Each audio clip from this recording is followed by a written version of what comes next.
Here we have A. Marquise, upcoming R&B artist from New Britain, Connecticut. Welcome to Himmy Entertainment. Thank you for having me. How are you doing? I'm good. I'm good. So what have you been up to, man? Um, Creating R&B music, performing all over the Hartford area. Um, Teaching kids music. Been doing my thing. Where do you teach kids music?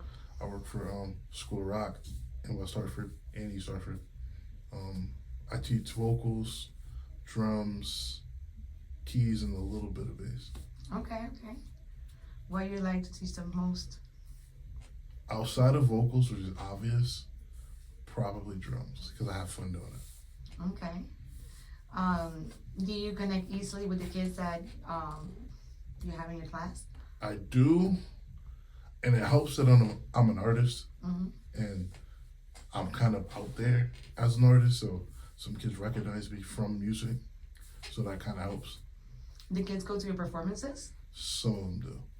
How does it feel when you're performing and you see your kids in the audience? It feels good and weird at the same time because just seeing one of your students there, it's a weird feeling. It's a good feeling at the same time because it's like you came out to support, so it definitely has a lot of meaning to it. Does it make you nervous? No? I mean, I was nervous when I started doing music, which was like 20 years ago, but now I'm kind of like, it's numb to me. Wow, you've been making music for 20 years. Yeah. How old were you? Were you like young? When I started, I was in high school. So In high school? I was like 14. Mm-hmm. I was in a group with my cousins. We were just making music in the basement. And then I kind of just, after a couple of years, I kind of just started making music on my own.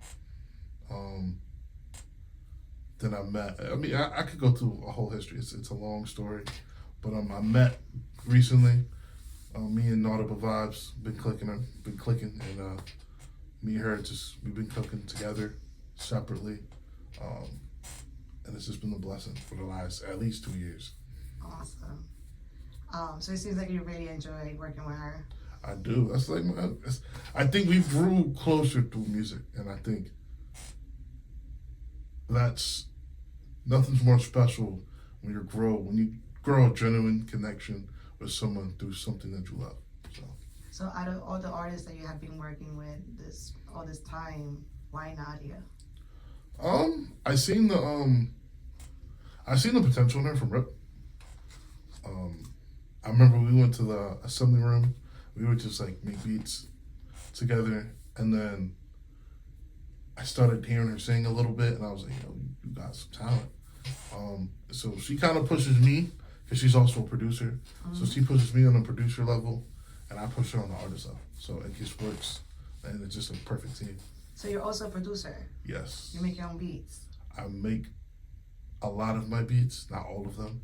I do sometimes get beats off YouTube, but I do sometimes make my own beats. Do you like making beats? Yes and no. Okay. Yes, because I get my sound that I want. But no, because it takes me forever to get the sound that I want. Okay. Because I'm very particular, so it takes me forever to kind of. Sometimes I have to have those people to tell me, relax. Like this is it. It doesn't need to be touched anymore. You're good. Okay. I want to go back because I want people to know you in a different note outside of what been going on lately. Because I know you've been performing a lot of attention being on you. You've been going to all these fairs, and you performed very recently on Pratt Street, right? I did. How was that? Amazing. I performed. It was supposed to have been on Pratt Street, but I ended up performing at the Brownstone. Yeah, it's an asylum, right? Yeah. Did it throw you off, like the change of location? It did, but it didn't. Okay. I expected it because the weather. Mm-hmm. So honestly, I was expecting the event to be canceled, but I guess the person throwing it found a secondary location, and it still happened. It was an amazing performance. Cause I love Afro. Shout out to Afro Hours. Such an amazing vibe. Definitely a different vibe. Shout out to Michelle B. The person who was behind Afro Hours. Yeah, it was definitely a vibe. Do you participate in a lot of her events? I do. I've just been at a lot of people's events, to be honest. I'm open to support. I mean, I support who supports me, and I support that. Okay. That's love. That's love right there. Absolutely. I love CT music now.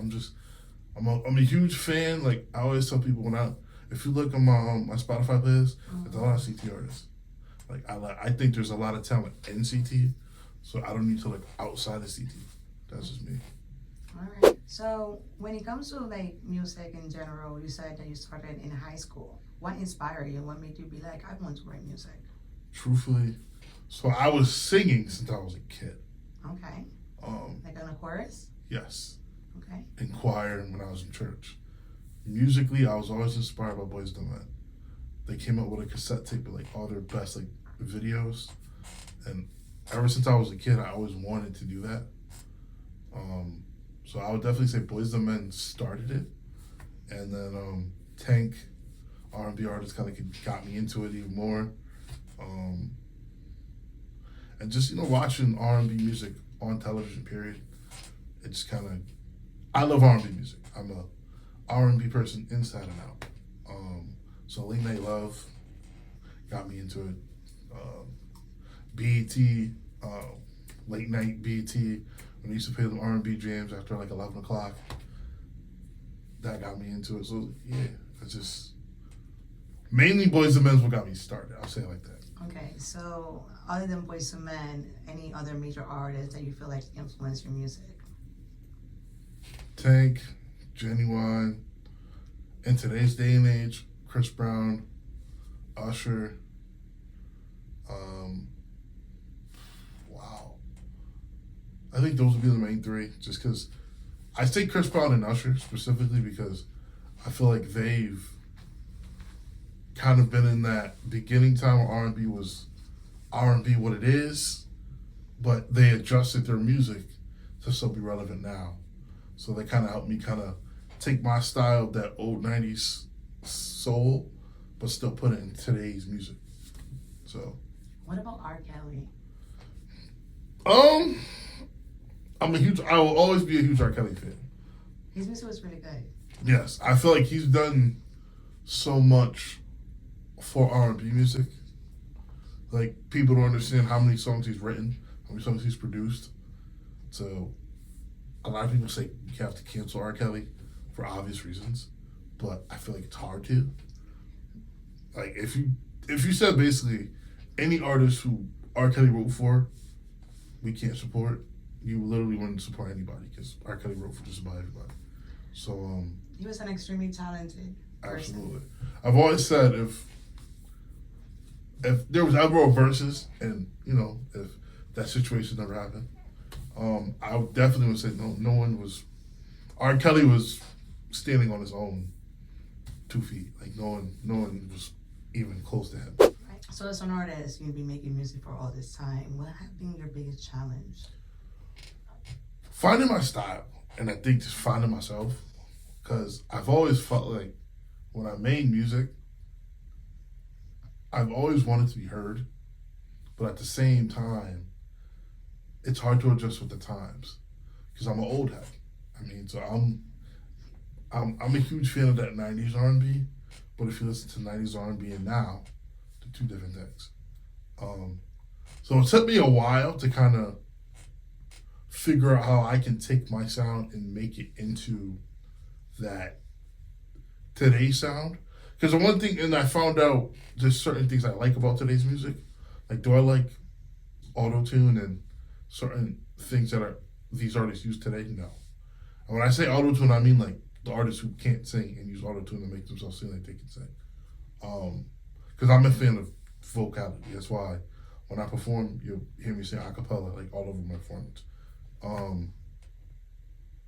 But I do like today's like production.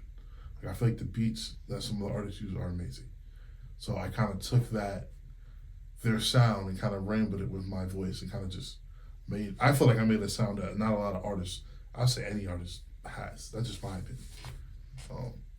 What makes you different from other R&B upcoming artists? I feel like, for one, I'm myself. I'm not as scared to let out my emotions. Mm-hmm. I feel like a lot of artists today are scared to kind of like let out their emotions. I feel like a lot of music is about the same thing.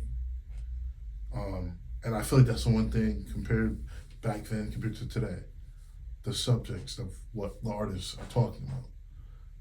I still take that and run with it. Mm-hmm. Like I'm still a huge fan of love. Am I single? Absolutely.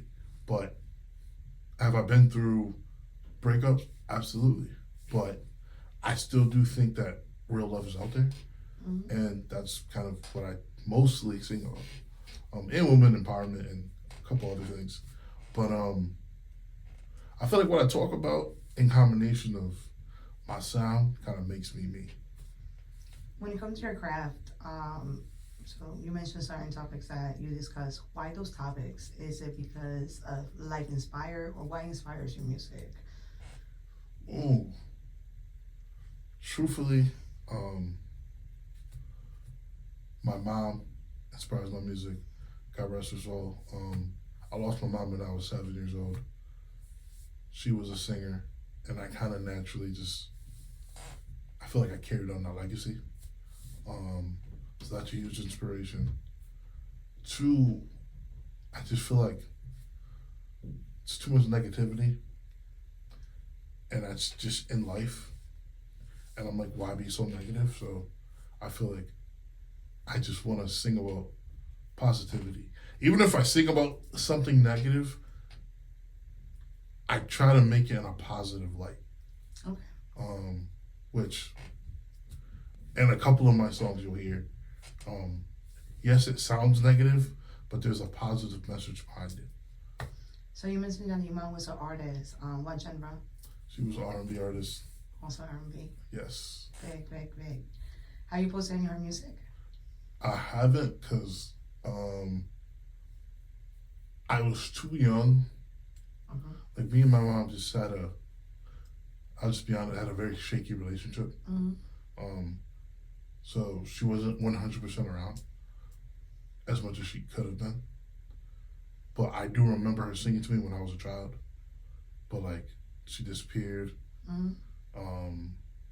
Then came back into my life later in time. So it was like an on and off relationship. So Mm-hmm. we never had that steady where I could, get music or content from her. Because it was like one of those situations. She'll be gone. She'll be here for a little bit, and then disappear. Be there for a little bit, and then disappear. Who you grew up with, though? I grew up with my aunt. My aunt, my grandmother, my 4 brothers. Older or younger? I'm the youngest. Oh, you're the baby. Yeah. Did your family, like your siblings and your aunt and grandmother, they supported your music? Absolutely. Yes. My aunt took a while to come along. Okay. Because one of those situations where it's natural when you're doing music that your parent is kind of like, like a lot of people are doing this. Like, where's the income? But I think my aunt always seen the passion I had about it. And she kind of was just like, if anyone's going to find a way to make it or make something of it, it would be you. Mm-hmm. So she kind of just supported me. She comes to a lot of my shows. She always, when I make CDs, she's always the first one to buy one. I don't tell her to buy it. Obviously, if she gives me $10, I find a way to give it back to her.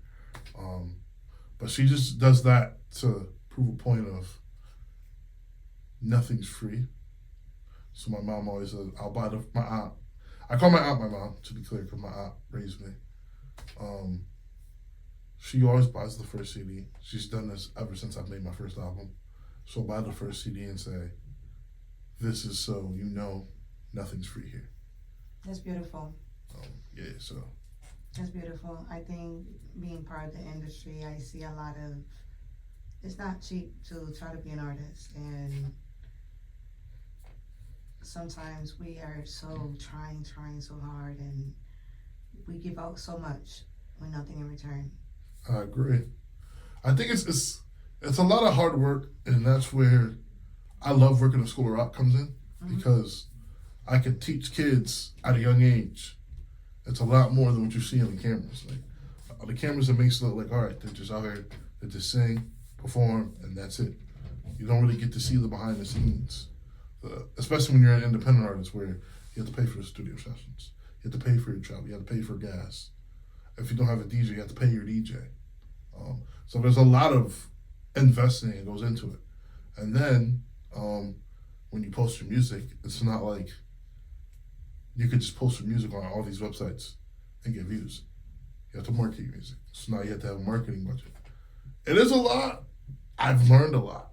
It's a process, and I've been blessed to have had people around me who've kind of taught me certain things, and seeing some OGs in music kind of go through what they go through and kind of give me tips on how to go about it. So I always listen to the people who came before me. Like Brew Williams was actually one of them who's given me some great advice. What do you think has been the biggest lesson you have learned as an artist? Ooh. Sometimes I'm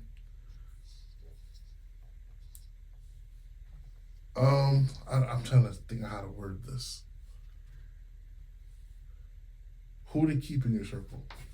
Okay. I think because being in music, I've lost a lot of friends just being too busy in music, because some of your friends or some of your circle, I'll just say, because circle could be friends or family, don't see the same thing you see it.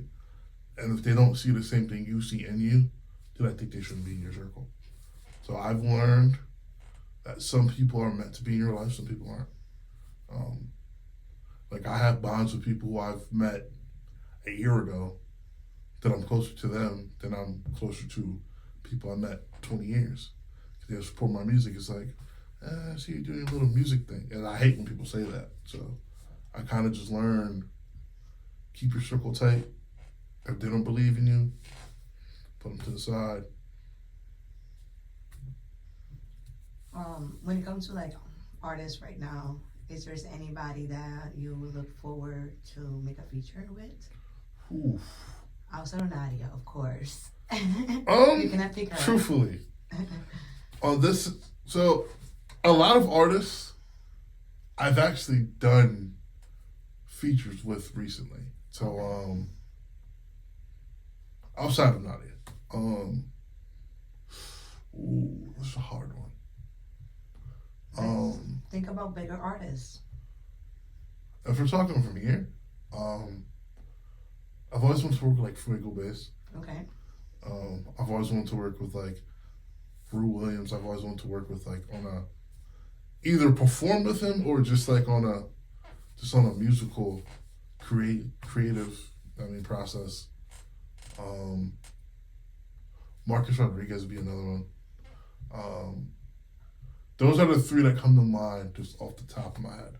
Because I've worked with a lot of artists, especially on this upcoming album. Like I got about 11 collabs on this album. So Wow. I've worked with a lot of different artists. So what's the name of the album?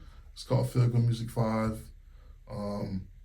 I don't create Feel Good Music albums every year. I've done it since 2020. Okay. It was actually the name of my first album. And I kind of ran with it because almost like how Meek Mill had Dream Chasers, I felt like I had a brand, and I feel like artists actually should do this too. If you have a brand of an album that people kind of link to you, and like Feel Good Music is like, wow, some people are actually would comment my music makes them feel. So some people would just say it, and I kind of just ran with that as a project name, and it just works for me. I've gotten over almost 2 million streams on the albums as a whole. So, and it's just different. Like I make Feel Good Music, I make it like a playlist. So it's a long album, it's a lot of different songs, a lot of different genres. I touch a lot of different lanes. So. It's pretty cool. Yeah. What made you come up with that concept? Truthfully, just the name just kind of describes it. I just want people to feel good when they listen to my music. And knowing that I make people feel good, like either when I'm performing it or when they hear it, kind of just made me kind of run with it. So that definitely was a huge boost because now I have a name, and not saying all my albums came, because I have 8 albums if you include this one in the last 4 years, and Feel Good Music is 5 of them. So I do have technically 9 because I have 4 other albums that don't have that name. But Feel Good Music is like I go about it in a specific way. Like I said, I go about it in like a playlisting way. It's like when you hear the album, it's like a playlist. Like once you hear it, you kind of know where I want you to keep playing it. No stops, just listen to it and it's just the whole vibe. So you're providing your audience an experience. Absolutely. I love that. So far, what has been like your most successful experience that you had so far? Ooh. So I've had 2. So last year, I opened up for Maya. Okay. That was an amazing vibe, amazing experience. That was my first time performing in front of a crowd over 1,000. So that was dope. And this year, Hold on, I want to ask you how you made that happen though. truthfully, I do this thing where every time I see an R&B show and I see like the promoters who run it, I always kind of just put my name out there. Like, hey, I'll open. I'll say I have no problem selling tickets. I'll open. Finally, a promoter bit gave me an opportunity, and it was in New Haven. It was at Terminal 110, Terminal 110, and this packed building. I was so happy. One of the promoters' name is Bud. Don't remember his act because his Facebook name changes all the time. So I appreciate Bud for making that possible. Did he hit you up? Like he called you or emailed you? So he hit me up on Facebook. Oh, okay. Like tagged me and was like, "How many tickets you can sell?" And I was like, "Look, just give me the opportunity and I'll sell what I can sell. Like I can't really give you a number." And he gave me the opportunity. I actually sold out of the tickets he gave me. I was I think I was out of the artists on the ticket. I think he told me I was one of 2 artists who sold all the tickets they actually had. So it was, like I said, it was a dope experience. You definitely get to see, and I was surprised with the support because usually when artists are performing, when big name artists are performing, usually people go for the artist and the artist only. I felt like when I performed, I got a lot of love, and it was just a great experience. Were you surprised when the promoter contacted you? I was, because I got a lot of no's. And I always tell people I've gotten a lot of no's from a lot of things before I got yeses. Like for example, even on playlisting for Spotify, I got a lot of no's before I started finally getting yeses. But I keep trying. For every 1,000 no's, I got 30 yeses. But the 30 yeses were helped me become what I am now. So that's great. So that was like a prideful moment for you, huh? It was because it was my first time opening for a big artist. It was first time having my name on a flyer next to a big name, and it was a blessing. And it felt good. It did, and I got to, and people were really rocking with the single. I performed some of my original music. Obviously, I did covers because I feel like I want to catch people with covers, but I felt like usually when you perform in front of a crowd, when you perform in front of an audience and they're looking for a certain thing, I think it's a risk when you try to throw them something else. And surprisingly for me, it worked. I mean, I put out my new single. At that time, it was called Natural Beauty. And when I performed it, there was really, really rocking with it. I actually went up in views that day. So, yeah, it was just definitely, that was my first big accomplishment that I wanted to accomplish. And you was going to say something about this year, right? Yes, so a couple things happened this year. I hosted a couple of festivals. Hartford Taste was probably one of the biggest. Because that was thousands. It was promoted on the news. Thousands and thousands of people were there. As a whole, and not just only getting myself on stage, I got the opportunity to get other people on stage. Shout out to Chip. I got other people on stage to perform the same day as me and with me. Like I got Naughty on stage, Brian Elford, I got Alyssa on there. So I was blessed to not just get myself the opportunity, but to get other artists opportunities to bless the same stage that I'm blessing. Because I'm not just always about myself, I'm also about helping others. Others who actually got the same passion as I do. Because I feel like for us to all get to where we want to get to, we gotta help each other out. Can't be a back and forth, or can't be selfish for I got this connect, but I can't tell you who the connect is. I'm just like, hey, listen, this is who I talk to. I'll give you this information. You can talk to them like I did and see what happens. That's great. That's great because you're giving other people the same opportunity. Absolutely. Have you found yourself supporting somebody and trying to help them out a lot, and then when it came to you asking them for a favor or asking them for a contact, for them to like be like, oh, I can't. Yes. Obviously, I'm not gonna say any names, but I've had artists that I thought that a lot, recorded them, and then they got big-headed, if you just want to call it what it is, and now they're like, oh, you gotta pay this much, and I'm like, okay, you still owe me from. So I mean, if you want to talk money, I mean, you still owe me from sessions, but I'm not gonna bring it up. It's cool. I mean, if you want to do you, do you. Like I said, I take those as lessons. I mean, sometimes you work with those people where they're put in front of you to teach you a lesson, to help you grow as an artist. And that's just, I've been through there. Are they headaches? Yes, because you feel like that, you put in all this time. I've actually put out records where I've recorded with artists like that, and then they hit me back like, oh, can't release the record, bro. I'm like, all right, whatever.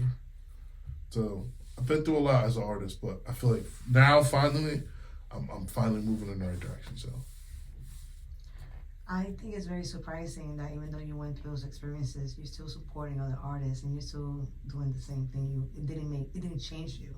Absolutely. Like, I'm more careful with who I help, because I feel like there's a lot of artists who want to be artists, but they're not willing to put in the work. Like, I want to make sure if you want to be an artist, you want to put in the work, I'll help you put in the work, but you got to put in the work.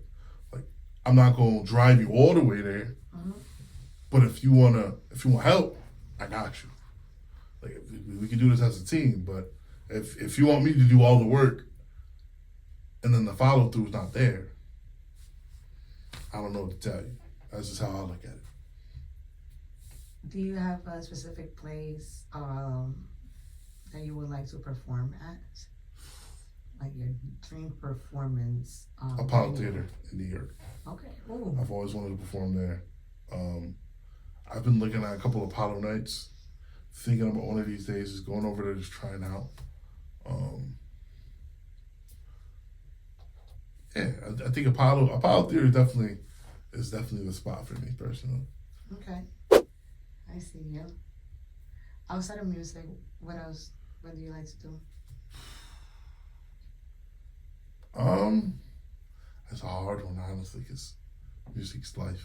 You love music. I like going to the movies.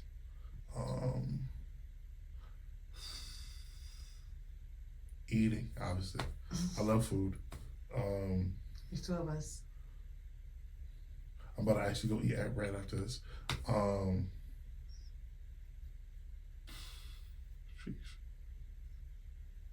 I like go-karting, honestly. Go-karting is definitely fun. Just Like let me know when we're going to Foxwoods though. I'm gonna definitely we can talk. Oh, going to the casino. That's another. As you said, music. I can't say karaoke because karaoke counts under music. Trivia. Yeah, that's kind of like my. Obviously, going on vacation still, and going on cruises specifically. What other talents do you have outside of music? I can cook a little bit. Hey, okay. I'm gonna hold you on that though. I'm very good at math too. Oh, I like math. Yeah, I was always top. And when it came to math, I was always top of my class. Like I always took like I took algebra like my freshman year. So I was definitely geometry myself. Like I was taking college math in 11th grade, so I was very good at math. If you could have done something different throughout your career, what would that be?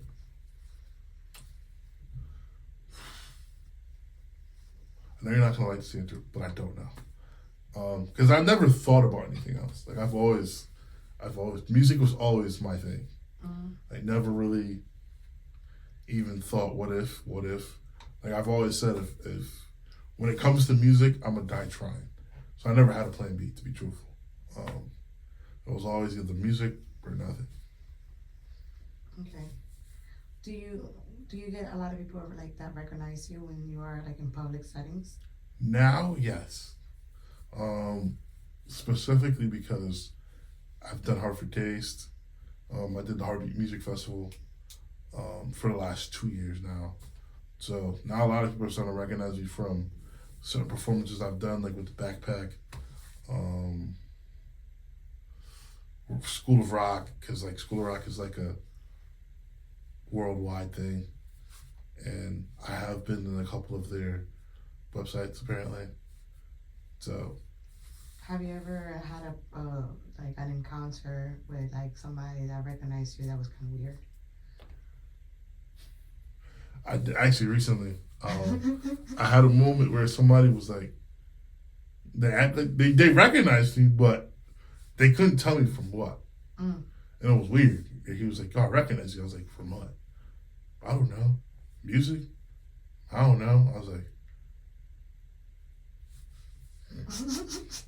so what do you recognize me for? I don't know, but I recognize you. Can I take your Instagram? I was like, yeah, but you still can't tell me what you recognize me from? No, I'm not. I mean, so it happens. So once you gave it the Insta, like, did they figure it out? Still didn't help. Oh, wow. And then it was just like, I'm gonna find out where I recognize you from. I was like, okay. If my Instagram didn't help you, then I was like, I don't know what to tell you. Because everything, I post everything on my Instagram. Like my musical events, everything musically is on my Instagram. Your releases. Yeah. You do. Where do you see yourself like 5 to 10 years from now? It was a big time, honestly. I feel like, I'm 32. I'm getting up there. People are starting to listen to me. I'll say it like this. I see myself big time. But if there was like a second lane, I would say like I see myself as like a music director, which I technically already am, but like a bigger music director for School of Rock. Because like I said, I don't see myself going anywhere here. I love the job. I love teaching kids music. So something in music, but like I would like, in a perfect world, I would like to see myself big time. Because I feel like I have a big time voice, big time music. Always wanted to be a big time artist, but independent though. Independent.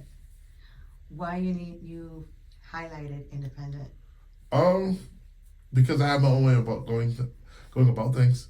I'm very particular, and I feel like labels take out the particular out of it.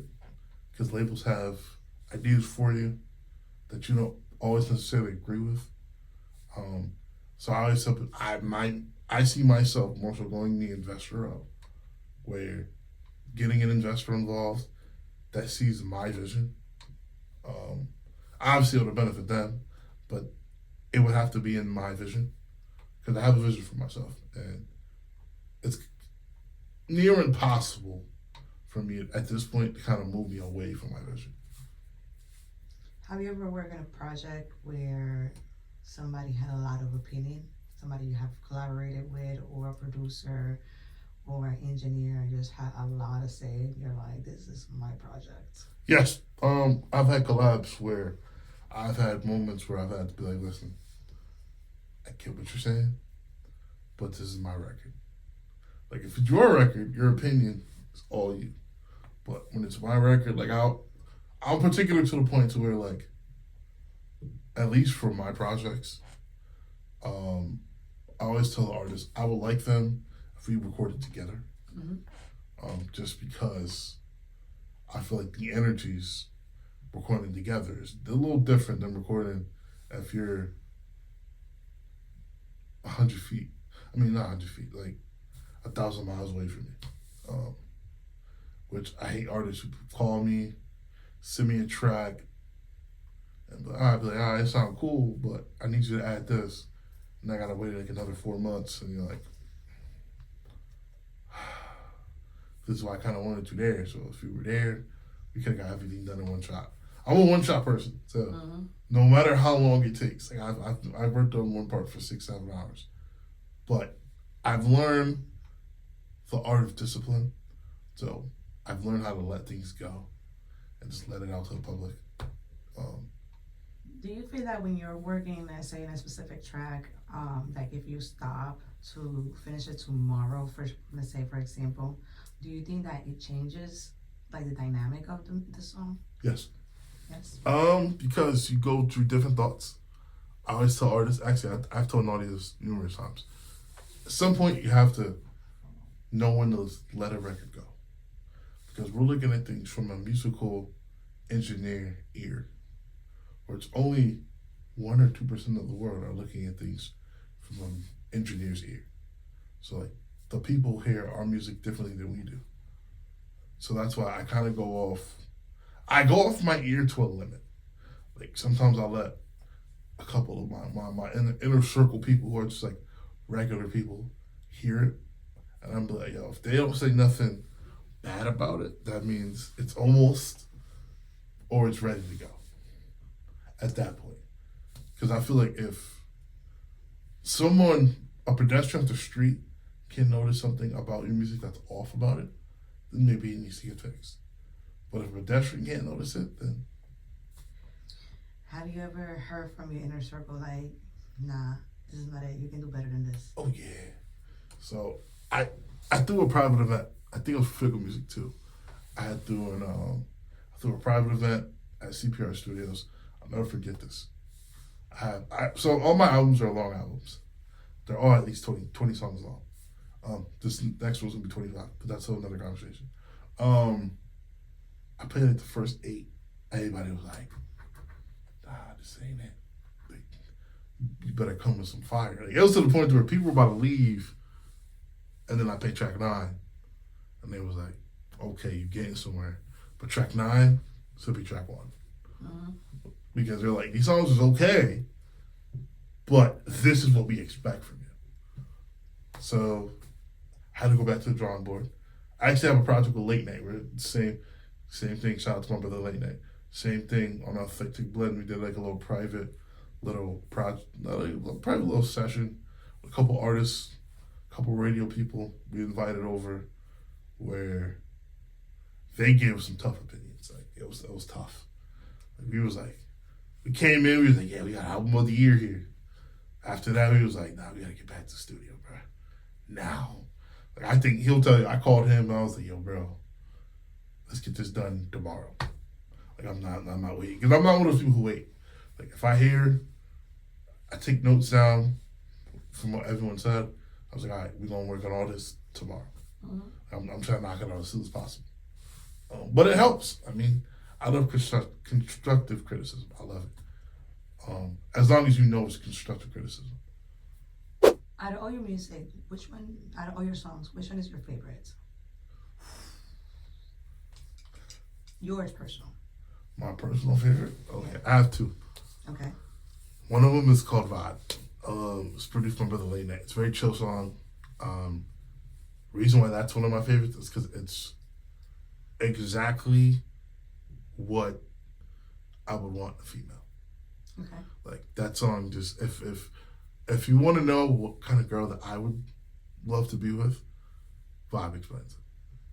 Very, that is. very chill, very vibe.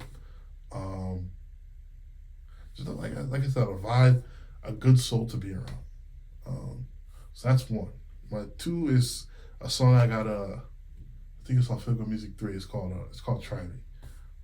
Very classic R&B sound. My brother on VOIce produced it. He had this like, what do you call those things? He had like a beat maker, and he played me a sample from it. It was like a guitar, a violin, guitar. It was weird. I was like, yo, I need that. I don't care what you do with it. I need that. Told me, he was like, yo, I got you. About 4 months later, he was like, yo, I made a beat with, so I want to see what you think. And it was the same sample, but he added like some like old school drums to it. And I was like, yes, I need this. And I put a lot of emotion to it. It's called Try Me. It was about, I was in high school, I had a crush. And she kept rocking with her old flame. And I'm like, yo, like, there's a good dude right here. He's got to try me. That's basically what the record is about. So yeah, those are definitely my two favorites. I have a feeling that you're like a lover boy, huh? I am. Yeah. I think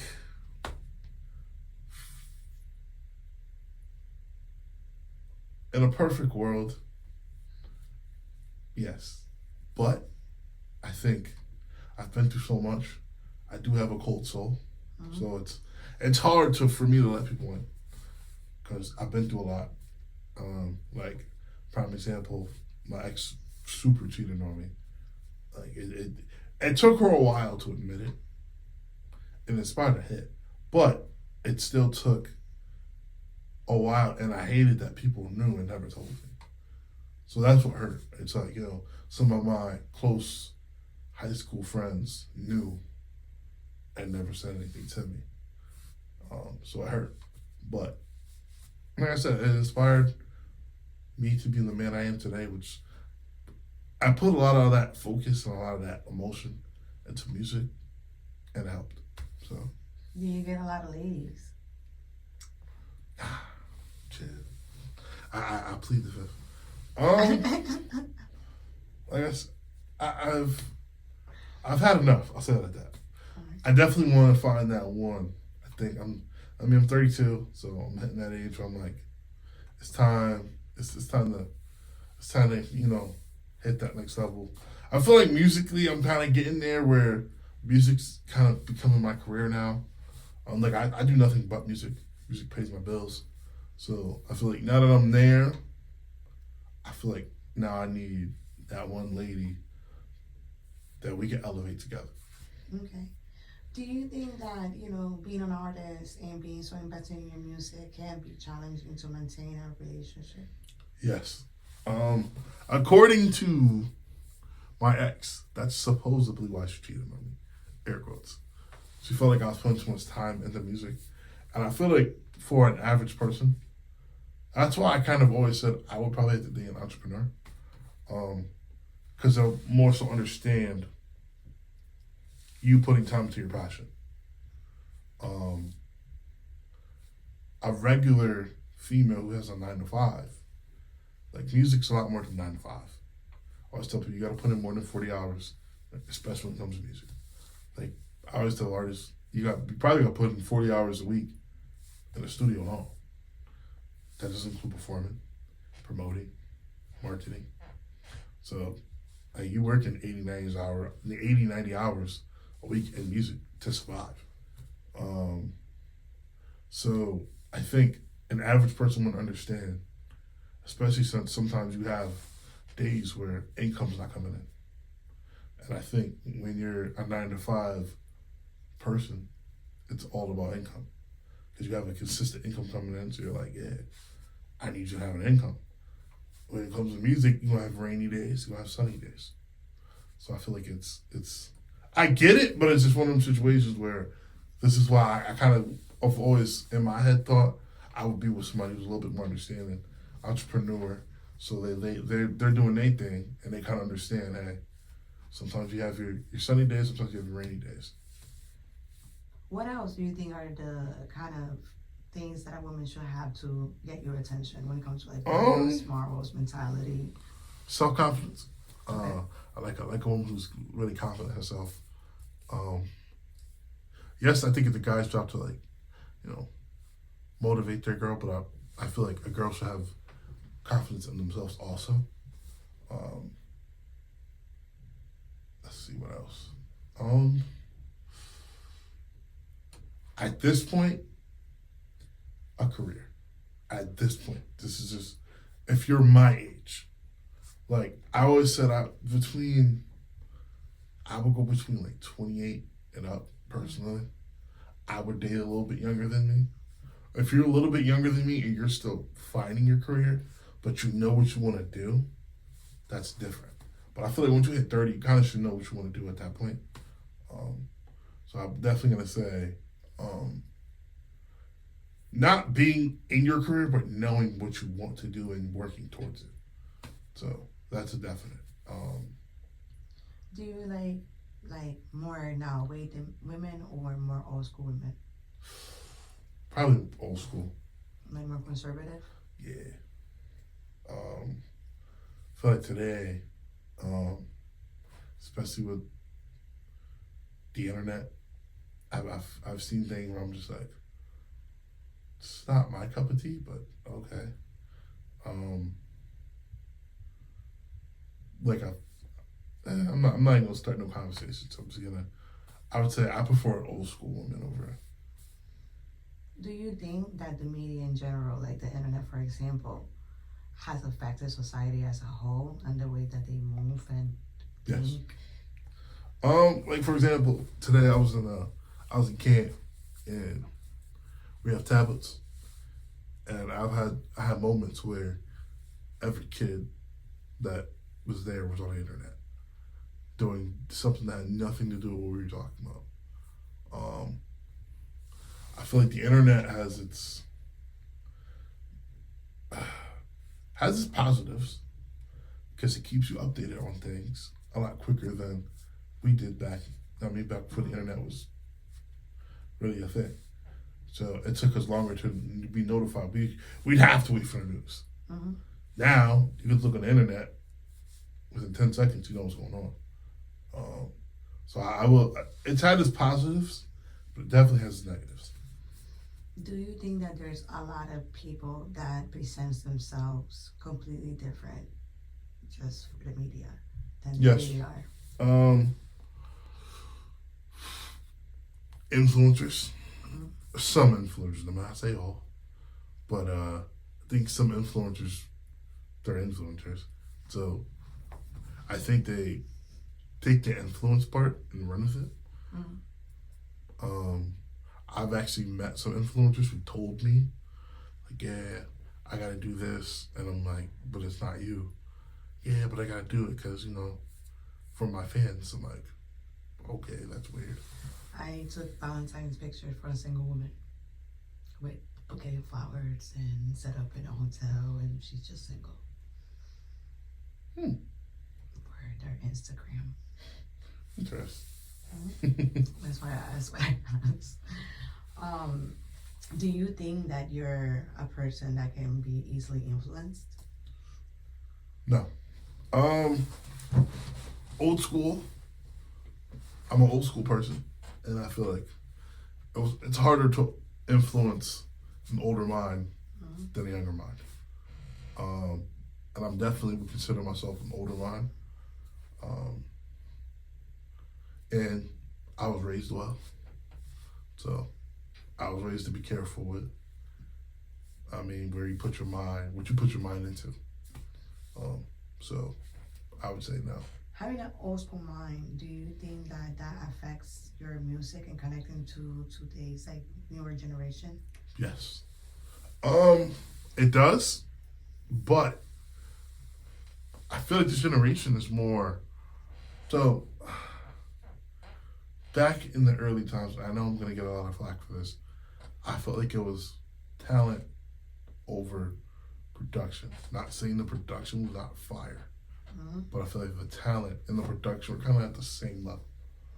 Now, there's been artists who became famous off a beat just being fire and not even knowing anything of what the artist is saying. Just be like, the beat was fire, and that's all we cared about. Mm-hmm. Or the flow was fire, and that's all we cared about. Or a catchphrase in the song that just caught people, and that's all they cared about. I feel like back in we'll say the 90s and early 2000s, it was talent. I mean, like, even when you were getting signed, it was about talent. Now it's about numbers. So, yeah, I mean, I've learned to kind of take what to take from the newer school and apply it to what I do. Like, I have a couple of drill songs on my music, but they're drill R&B. It's still R&B. You still get the R&B sound, but I added a little bit of drill in there, so the newer generation kind of understand what I'm trying to do here. When talking about, statistics kind of behind your music and looking at, your audience, what is your demographic looking like age range? And So, a majority of my audience is from 28 to 44 women. okay. So I definitely have an older crowd. None of them is from here. So this year, I think I have, I'll just call Spotify and Apple. I've had roughly almost 1 million streams in the last year, we'll say. Actually, not over 1 million. We'll say like 1.2. And probably, like I told people, because we're such a small state, I've always said, if Connecticut's in your top 50, your audience is small. I'm just being honest. Mm-hmm. It's because you have to look at it like Connecticut's a very small state. So you can only get so many listeners from the state. Mm-hmm. It's not like Los Angeles, or it's not like LA, or California, we'll say. California, Chicago, Florida, where you can get 2 million listeners from there alone. Mm-hmm. Here, if you get 2 million listeners, like a quarter of the state is watching you. Where you're listening from? My listeners are from I have a lot of listeners in South Africa. Okay. New York is up there. Okay. Chicago. Big cities, huh? Los Angeles. And let's say Kenya was up there. Oh wow. And Kenya was a state. I was like, oh, okay, Kenya. Showed me a lot of love. And Paris. Those are like my top 6. Okay. How does it make you feel when you see, like a place like Paris that is, Love Nation? Absolutely. It feels amazing. I mean, I was nervous putting my music out there. I was very, very nervous. I was like, Dad, who's going to listen to me? Mm-hmm. But once I started learning about marketing and how to where to put my music to give myself an opportunity for the listeners to hear it, it gave me more confidence. Because, I mean, like, I've gotten over, I get a lot of likes. I've grown followers. Like, I have more followers on Spotify and Apple than I do on Instagram. Do you do your own marketing? I do.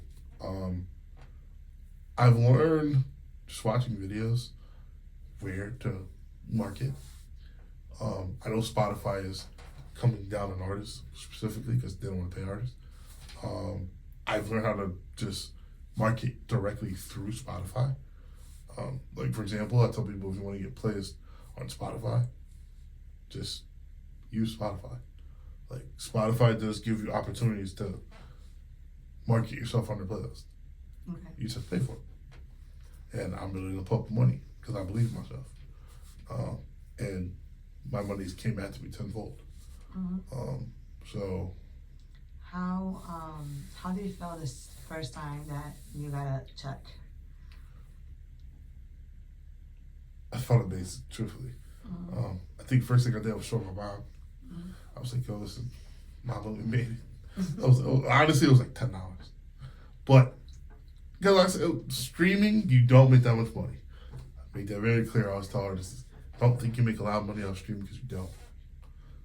You can get 1 million streams. You only get like a $3,000 track.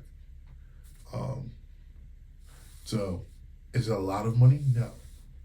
But it's consistent. So, I'm getting consistent amount of money from, people listening to my music regularly, and that's a blessing to me. So, are you performing anytime soon? August 30th. Okay. I will be performing on Pratt Street Sounds. It'll be a backpack, and then I will be closing the evening. Right on Pratt Street, downtown Hartford, from 5:30 to 7:30, and then I will be doing my album release at Unknown Clothing, September 14th. DJ Late Night on the ones and twos, Hydro hosting almost every collab on that album is going to be in the building. So I'm going to have a whole different setup where I kind of present the artist, let the artist do like a song, and then we do my collab, and then it's just let me dope vibe, man. I got a lot of people on this album, a lot of people I've worked with on this album. I've done some collabs that I've been waiting to do for a while that are finally happened. It's gonna be dope vibes. Is the album release gonna be like an open or a closed event? Open. Open. Open to the public. It's free to get in. $10 CDs, but it's free to get in. Like, you can walk in and enjoy the entertainment for free. If you want a CD, it's $10. And I always tell people, I purposely don't immediately stream my music so that the CD listeners I also have an email option. Feel special. So you guys get to listen to the album first. Okay. And then it streams later. That's so cool. People want to book you. Where can they find you? A._YBG on Instagram, Antonio Marquise on Facebook, and Antonio Kershaw on LinkedIn. Cool. Do you got like an email for bookings or anything like that? Antonio Kershaw 216 @gmail.com for bookings.